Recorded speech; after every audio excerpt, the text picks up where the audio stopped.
All right, guys. So what we're going to do here with this little bit of lecture is just really reinforce the elements of a restoration project and steps required to do a restoration plan. You will definitely want to make sure you come back and kind of highlight this stuff and use this for the restoration project that we're going to do for the class. Okay, so again, key elements. We need to, I guess I should say, identify and remove any physical stressors. What caused the problem? Is it, again, development? Is it some kind of erosion issue? What is a physical stressor? Pollution, et cetera, et cetera, et cetera. We need to control invasive species. Sometimes you need to go in and do physical removal, get rid of the invasives, identify and remove, because otherwise you're not going to get back to your native habitat. A lot of times there's a replanting involved, replanting with native species. So reestablish the flora, the plant life that is native. So in Illinois, we really want to focus on, if we're going to do a prairie restoration, what prairie species, what type of prairie plants do we want to get back here? If we're going to do a temperate deciduous forest, what are the native species to a temperate deciduous forest? What kind of oaks and hickories? And then ideally, where can you get this stuff from? So what you want to focus on is, if I'm going to restore an area, do I have a local source of plants? I don't want to get plants from California because, well, they may not be native and they're not used to Illinois' environment or climate. So look for local sources. Surrounding Springfield and Central Illinois, there are a lot of different local sources for native plants. And again, we'll talk more about that with the restoration project. If we're talking about breeding or reintroducing and reestablishing the fauna, again, where can we get these guys? Is it from captive breeding programs? Is it rebuilding wild populations? Where are you going to get these animals from? Whether it's turkeys or pheasant or quail or deer or mountain lions or whatever it may be. But we need to figure out where are we going to get these animals from if we're reestablishing animal populations.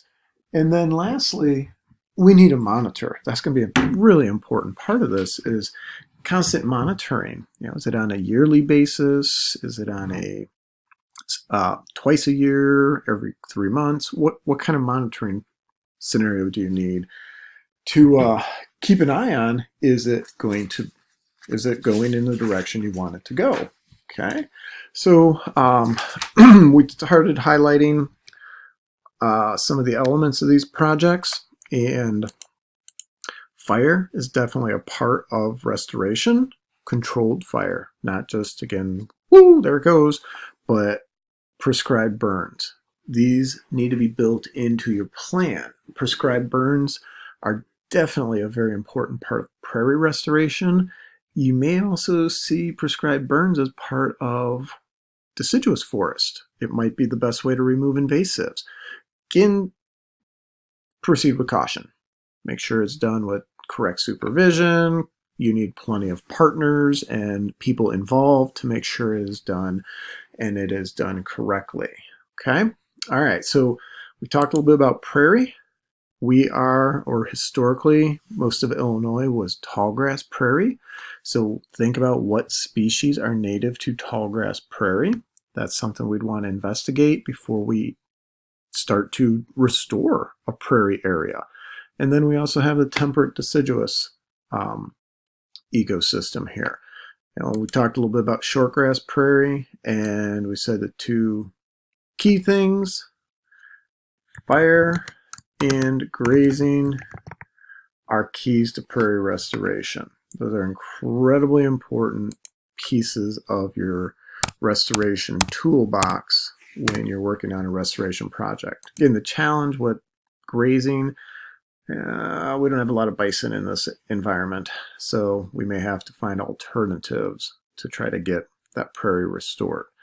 When it comes to wetlands and streams, focus on the hydrological cycle. How does it work? What is your area? How is it connected into it? Wetlands are incredibly important because of the habitat, the biodiversity there, storm surge, sponges for rainwater. Again, a third of endangered species spend some part of their life cycle in a wetland. So wetlands are a high priority for restoration, or maybe it's some type of uh, reclamation or remediation, because a lot of wetlands have just been beat to heck. The case study we touched base on in class briefly was the Everglades. So when the Everglades were drained back in the 60s, 70s, and into the 80s, there was a huge issue downstream.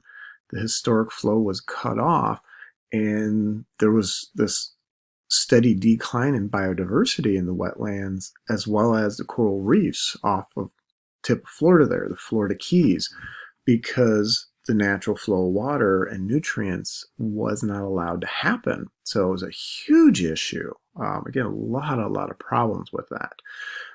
Recognized, restoration began, the flow rate or the flow was redirected, and they're starting to recover.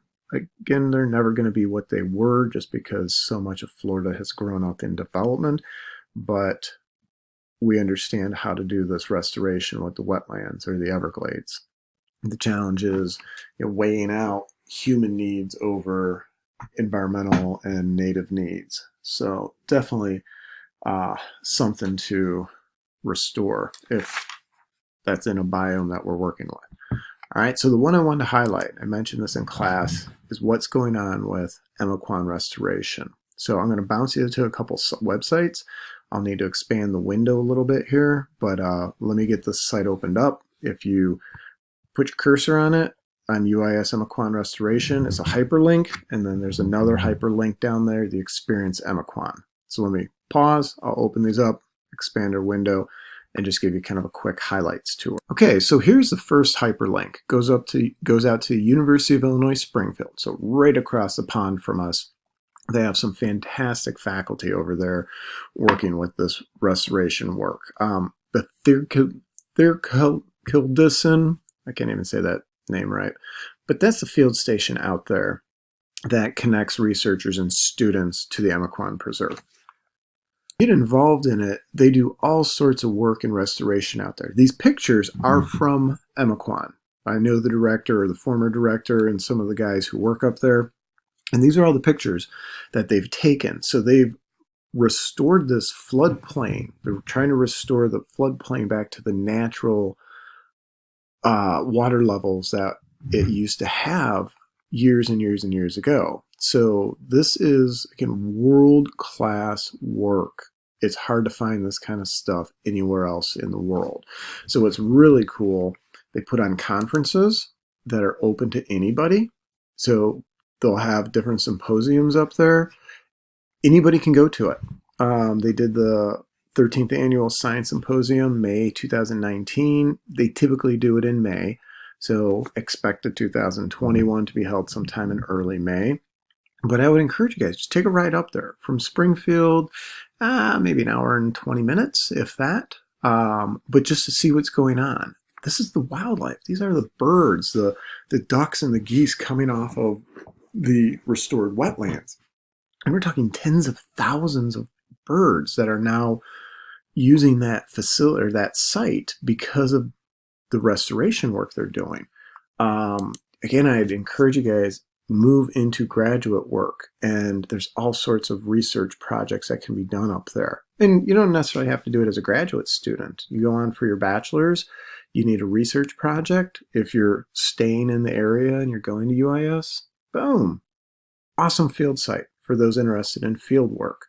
Again, student research, the research projects the faculty are doing, just a phenomenal resource to have sitting in our backyard here. That's the amazing thing, is that it is so close and so available that if this is of an interest, take advantage of it. I'm more than happy to help you guys make connections to get yourselves up there, see what's going on. I said all sorts of stuff. Guys interested in being a wildlife biologist, water resource outreach assistant, natural resource specialist, this type of research is what gets you jobs in those fields and with those organizations. Fish and Wildlife Service, federal organization, is tied into Emiquon. So again, I can't say enough good stuff about it.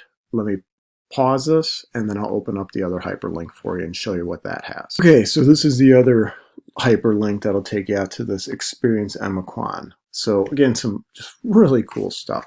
This is what this site, this wetland looks like in the spring and summer when it gets flooded and there's enough water.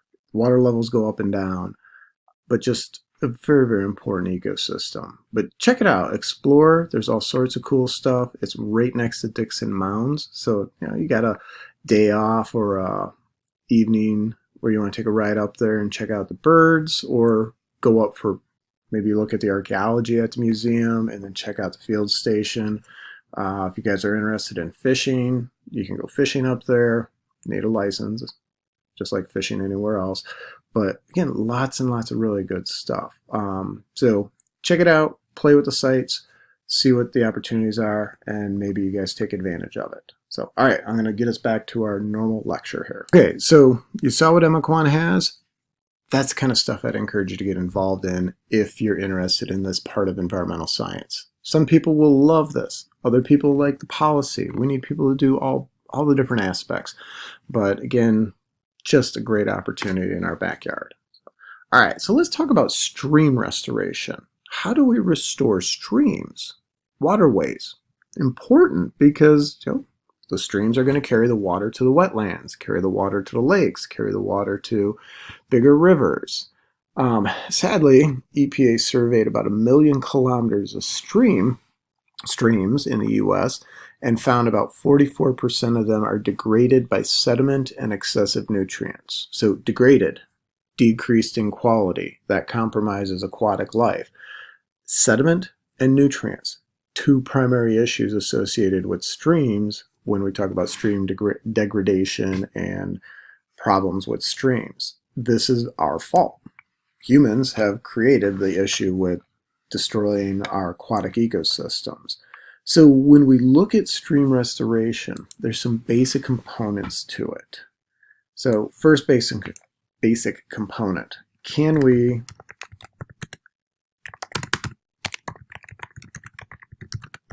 rebuild the stream to a natural stream bed? Is that possible? Can we rebuild it and make it more natural? And the picture before, the one on the left here, this is what we created, kind of this channel. And the problem is when we were doing this, we made them straight, long, straight, narrow channels. That promotes heavy erosion, destroys the environment. It just rips out the bottom, creates more sediment, and it moves the water really fast. Restoration is going, let's look at more natural. Let's get some vegetation in there. The stream's not this straight shot. It's got turns and twists, all sorts of convolutions to it. If you can see it, it's kind of hard because of my drawing, but there's gravel pile here, like riprap, big rock. There's more rock down here in this area. Well, all that's part of stream restoration when you're rebuilding it to the natural shape. The key is, can you decrease sediment and nutrient runoff? Well, one of the best ways, vegetation. Using vegetation along the sides of the banks. That slows down water entering it. It collects and absorbs nutrients. Once you're in the bank, into the stream bed, how can you decrease water velocity? That's not a straight channel. That's a channel that turns and twists and moves. Sometimes we build these baffles. This is just concrete block stacked here, stacked here.